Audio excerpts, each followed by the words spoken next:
कुछ यादें ऐसी होती हैं दोस्तों जिनको हम नहीं भूल सकते। रह रह के मतलब वही चीज़ें हमको याद आती हैं दोस्तों, हम चाह के भी उनको नहीं भुला सकते। कोशिश करते हैं कि बार बार हम उनको याद नहीं करें, लेकिन फिर भी किसी न किसी रूप में वो चीज़ें हमको याद आती ही रहती हैं। तो दोस्तों आज के ब्लॉग में आप लोगों का सबका स्वागत है। मैं बात कर रही हूँ आज अपने ही हस्बैंड की, राधिका और मिष्टी के पापा की। एक्चुअली कल क्या हुआ दोस्तों, उनका एक मतलब मुझे फ़ोटो की ज़रूरत थी, तो मैं पुराने अपनी कुछ चीज़ें निकाल रही थी, तो उसमें उनके फ़ोटोज़ निकले। हालांकि मैंने ये सारी चीज़ें बहुत दबा के रख दी हैं, मैं नहीं निकालती हूँ क्योंकि कहीं ना कहीं मुझे बहुत चीज़ें पिंच करती हैं, याद भी आती है। क्योंकि ऐसा नहीं है कि हमेशा सबके साथ बुरी ही यादें हों, बहुत सी अच्छी यादें भी होती हैं दोस्तों, लेकिन उनको हम सही बता रहे अब याद नहीं करना चाहते क्योंकि फिर मैं डिस्टर्ब होने लगती हूँ, मैं सच बताऊँ दोस्तों।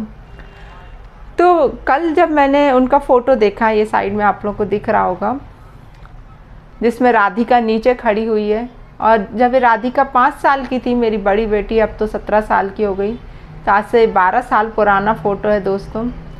तो इसमें मैं अपने हस्बैंड, निशांत नाम था उनका, उनको देख रही हूँ, तो सच बताऊँ ना, मेरे आंसू नहीं रुके कि कितना अच्छा था सब कुछ। लोग इतनी तारीफ़ करते थे हम लोग की जोड़ी की कि तुम लोग कितने अच्छे लगते हो एक दूसरे के साथ। मतलब बहुत सी चीज़ें थी दोस्तों, ऐसा नहीं है कि सब बुरा ही बुरा था, कुछ अच्छी यादें भी थी क्योंकि प्यार किया था एक दूसरे से। लेकिन क्या करूं, उनकी मति इस कदर फ्री है सच में दोस्तों कि उनकी मम्मी ने उनका पूरा माइंड वॉश कर दिया मेरी तरफ से, और वो इंसान कभी भी हम लोगों के लिए नहीं सोच पाया कि मेरे लिए सोचा हो या बच्चों के लिए सोचा हो उसने, क्योंकि उनकी माँ ने उनका पूरी तौर से माइंड वॉश करके रखा था। क्योंकि मैं उनकी माँ को बहुत ही आँखों में खटकती थी, ये बोलना चाहिए, जबकि मुझे कभी कभी यही लगता है कि मुझ में कमी क्या थी यार। आप लोग खुद बताइए, पढ़ी लिखी, देखने में अच्छी, कोई चीज़ ऐसी तो नहीं थी ना, तो फिर क्यों? आपको कमा के भी खिला रही थी, सब कुछ कर रही थी मैं, जबकि आपका बेटा तो कमा भी नहीं रहा था ना। इनको मैं बार बार बोलती थी दोस्तों कि कमाई पे ध्यान दो, यदि आप कुछ, चलो ठीक है। और जबकि ऐसा नहीं, ये बहुत वेल एजुकेटेड थे, मैं आपको बता दूं, काफ़ी इंटेलिजेंट। आज मेरी राधिका जो इतना उसका माइंड शॉर्प है ना, मेरी दोनों बच्चों का, वो सिर्फ इनके ही कारण होगा, मैं आपको बताऊं। ठीक है, मेरा भी ठीक है, लेकिन इनका माइंड बहुत अच्छा था, बहुत इंटेलिजेंट। जो भी इनसे बात करता था ना, वो उनसे प्रभावित हो जाता था। लेकिन कुछ बैड हैबिट्स ऐसी थी जिसके कारण हम लोग के बीच में मतलब प्रॉब्लम होती रहती थी। हालांकि मैंने बहुत मुंह बंद करके सहा है, क्योंकि हम जिस परिवार से बिलोंग करते हैं, हमारे घर के संस्कार ऐसे नहीं थे कि हम मुंह फट जवाब दे पाएँ या कुछ गाली गलौज कर पाएँ। लेकिन और मैं ये नहीं कहूँगी इंसान दिल का बुरा था, मैं उसकी बुराई भी नहीं करूँगी, दिल का बुरा नहीं था। सिर्फ ये जब ड्रिंक कर लेते थे ना, उस टाइम पे ड्रिंक करके ये जानवरों जैसा मेरे साथ बिहेवियर करते थे। मुझे नहीं पता ऐसा क्यों होता था, उन पे क्या चीज़ सवार हो जाती थी कि बिना बात के ही मेरे साथ फिजिकल टॉर्चर करना, मुझे परेशान करना, मेरे पैसे उठा के ले जाना, कुछ समझ नहीं आता था। जबकि मैं बार बार इनसे बोलती थी कि तुम कुछ करो। एक चीज़ मुझे हमेशा पॉइंट करती है कि इनका हमेशा ईगो हर्ट होता था मेरे कारण, क्योंकि सब आके मेरी तारीफ़ करना कि मैडम बहुत अच्छी हैं, दिन भर क्लास लेनी, मेरी मतलब बहुत हार्ड वर्किंग है, सब कुछ। तो इनको वो सब चीज़ें बहुत पिंच करती थी, क्योंकि विदिशा में मेरा खुद का नाम था, एक पोजीशन थी। जबकि मैं इनको लगातार प्रयास करती रहती थी कि कुछ चीज़ों में इन्वॉल्व हो जाएं, कुछ अच्छा काम शुरू कर दें। तो इनको मैंने बहुत बार पैसे भी दिए, हर चीज़ से, मतलब कि इनका काम जम जाए। इवन एक बार तो ये बोलने लगे कि मैं गाड़ी लेना चाहता हूँ 4 व्हीलर, और मतलब उसको रेंट पे चलाना है मुझे। तो आप लोग बिलीव नहीं करोगे, मैंने अपना मंगलसूत्र जो सोने का था वो उतार के दे दिया, मैंने काला धागा पहन लिया गले में। मैंने कि यदि आपका काम जम गया तो ऐसे 10 मंगलसूत्र आप मुझे लेके दे दोगे। और मैंने अपनी सोने की अंगूठियाँ 2-3 और कान के, सोने के, सब चीज़ इनको दे दी। मैंने कहा आप बस गाड़ी ले लो कैसे भी करके, तो लोन पे गाड़ी उठाई, डाउन पेमेंट करके कुछ, और मेरा सोना उस टाइम पे पूरा चला गया, मैंने इनको दे दिया। मुझे लगा कि यार आज काम जम जाएगा इनका तो सब कुछ अच्छा हो जाएगा। लेकिन जब गाड़ी आई, आप लोग बिलीव नहीं करोगे दोस्तों, कुछ टाइम तो थोड़ा बहुत ठीक चला, इनने ड्राइवर रख लिया। मैंने मना भी किया कि ड्राइवर नहीं रखो, खुद से करोगे तो ज़्यादा सही होगा, क्योंकि दूसरों के साथ अपन गाड़ी देंगे अपनी तो वो उसमें ख़राब ही करेगा। अच्छे तरीके से उसको, मतलब जो अपन कर सकते हैं अपनी गाड़ी के लिए वो दूसरा नहीं करके देगा। लेकिन नहीं सुना, क्योंकि इनके ठाठ जो थे ना बहुत ही हाई लेवल के थे, मैं आपको बता दूं।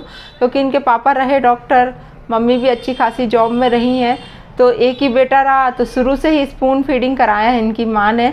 तो इनको दुनियादारी नहीं सिखा पाई वो, कि दुनिया में मतलब जो रिस्पॉन्सिबिलिटी होती है वो सब भी इनको नहीं बता पाई दोस्तों।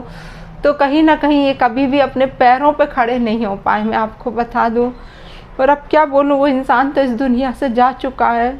बस सोचने में ये आता है दोस्तों कि काश से समय के से सुधर जाते, ये ड्रिंक नहीं करते, तो आज इस दुनिया में होते, आज हमारा परिवार कुछ और होता। और आज अपने बच्चों को पे कितना प्राउड फील करते, आज दोनों बेटियों पे, जो दुनिया इतनी तारीफ़ करती है इन दोनों की। और सच बताऊं, राधिका के तो बहुत से, मतलब मिष्टी में तो थोड़ा कम आया है, लेकिन राधिका बिल्कुल टू कॉपी है अपने पापा की। हर एक आदत देख लो उसकी, तो मैं उनको याद भी करना नहीं चाहती, लेकिन राधिका की हर हरकत देख के मुझे उनकी बहुत याद आती है। सच बता रही हूँ, बहुत ज़्यादा। सोचना भी नहीं चाहती, लेकिन और ये फ़ोटो देख के कल तो मुझे रात भर नींद भी नहीं आई, मैं सच बता रही हूँ। मुझे इतना रोना आ रहा था कि बता नहीं सकती कि क्या कमी है। हम दोनों मतलब वही हम दोनों को ही फ़ोटो देख रही एक दूसरे से, मैंने कि हम दोनों में क्या कमी थी यार। लेकिन ये इंसान नहीं सुधरा, छोड़ देते बैड हैबिट, तो क्या दिक्कत थी यार। और ऐसा नहीं था कि सिर्फ मतलब रात में कर रहे हैं ड्रिंक या कुछ नहीं, ये सुबह से ड्रिंक इनकी चालू हो जाती थी। मतलब ऐसा होने लगा था। शादी के कुछ टाइम तक तो ऐसा था कि रात में ही करते थे ये, लेकिन कुछ टाइम बाद इनका सुबह से होने लगा। तो मतलब most of the time full day में ये ड्रिंक में ही रहते थे। तो इनसे क्या बात करें, क्या इंसान वैसे पी के, जब इंसान पी लेता है तो उसकी सोचने समझने की शक्ति ख़त्म हो जाती है। मैं सच बताऊँ, उसे क्या अच्छा है क्या बुरा है उसे समझ में ही नहीं आता है। ऊपर से चिल्ला चोट करना, घर का माहौल ख़राब करना।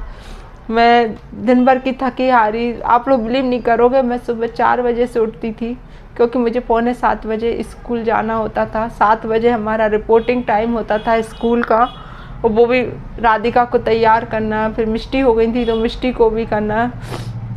हालांकि मिष्टी के टाइम तो ये बहुत कम रहे, क्योंकि उस टाइम से ही हम लोग के बीच में बहुत प्रॉब्लम शुरू हो गई थी, क्योंकि इनने शादी कर ली थी दूसरी मेरे रहते हुए।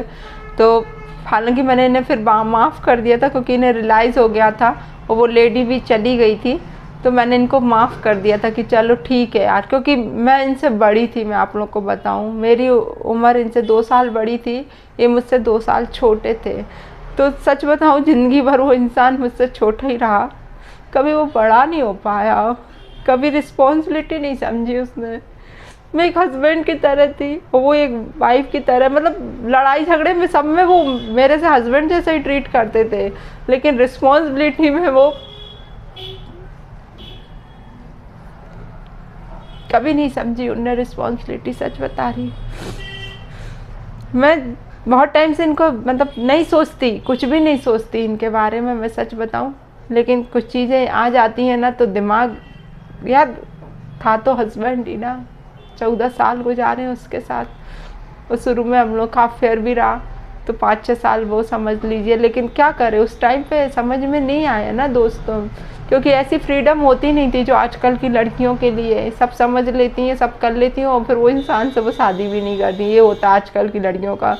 लेकिन पहले की लड़कियां इतनी इमोशनल होती थी कि जो देख लिया अपने लिए वो ही सब कुछ है, ये होता था। तो यही सब मेरे साथ भी हुआ। मैं तो सच बताऊँ, मैं बहुत इमोशनल फूल बनी हूँ, मैं सच बता रही हूँ अपनी लाइफ में बहुत ज़्यादा। कि अपने सही तरीके से मैं लाइफ के डिसीजन ही नहीं ले पाई यार, और पूरी लाइफ ख़राब कर ली मैंने। कभी कभी अपने आप को देखती हूँ आईने में तो यही लगता है क्या कमी है यार मुझ में, तो भी मुझे कभी कोई सुख नहीं मिला, कोई भी सुख नहीं मिला।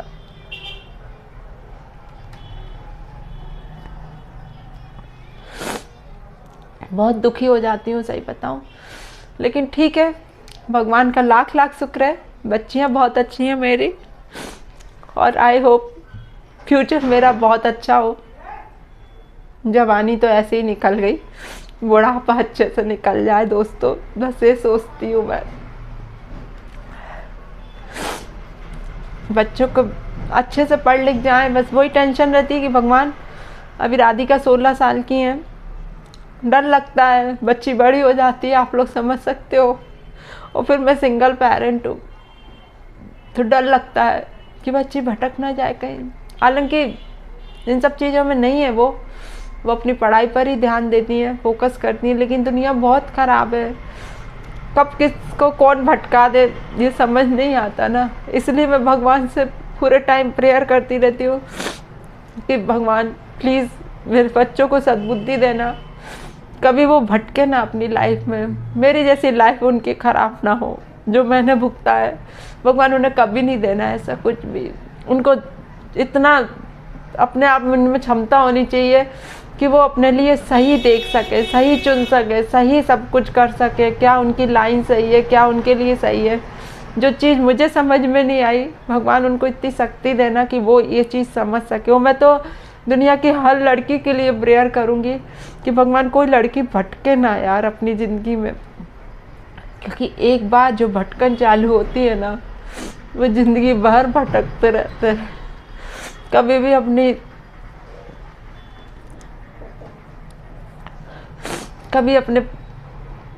नहीं आ पाते यार, सही नहीं हो पाता, कुछ भी अच्छा से नहीं हो पाता है, भटकते ही रहते हैं लाइफ में पूरे टाइम। आप खुद बताइए मेरी लाइफ में क्या अच्छा हुआ। एक बार हुआ, दूसरी बार माँ बाप ने किया, वो भी चीट हुआ, और इतना बड़ा चीट हुआ कि वो तो मेरा सब कुछ लूट के चला गया। कैसे इंसान होते हैं, कभी कभी सोचने में आता है कोई कैसे किसी के साथ इतना जज्बातों से, उसके सब इमोशनल से कैसे खेल जाता है यार। क्या उनके सीने में दिल नहीं होता? क्या भगवान से डर नहीं होता किसी को? खैर दोस्तों, आज सच बताऊं, रह के फ़ोटो देख के उनकी याद आई तो मैंने आप लोगों के साथ शेयर किया सारी बात, क्योंकि अच्छा हो, सुख हो चाहे दुख हो, मैं आप लोगों से शेयर करती हूँ सारी बातें। और मेरी तो लाइफ की अब कोई भी बात ऐसी नहीं कि जो मैंने आप लोगों से हाइड करके रखी हो। भगवान से प्रेयर करना मेरी बच्चियों के लिए कि वो काफ़ी अच्छी निकले, और कभी जो मेरे साथ हुआ भगवान उनके साथ कभी ऐसा ना हो। क्यों डर लगता है, बहुत ज़्यादा डर लगता है, सच बता रही हूँ। तो दोस्तों आज के ब्लॉग में इतना ही, क्योंकि सच बताऊँ मेरा सब सिर विर सब फटा जा रहा है, बहुत दर्द हो रहा है। मिलती हूँ बहुत जल्दी दूसरे ब्लॉग में आपसे।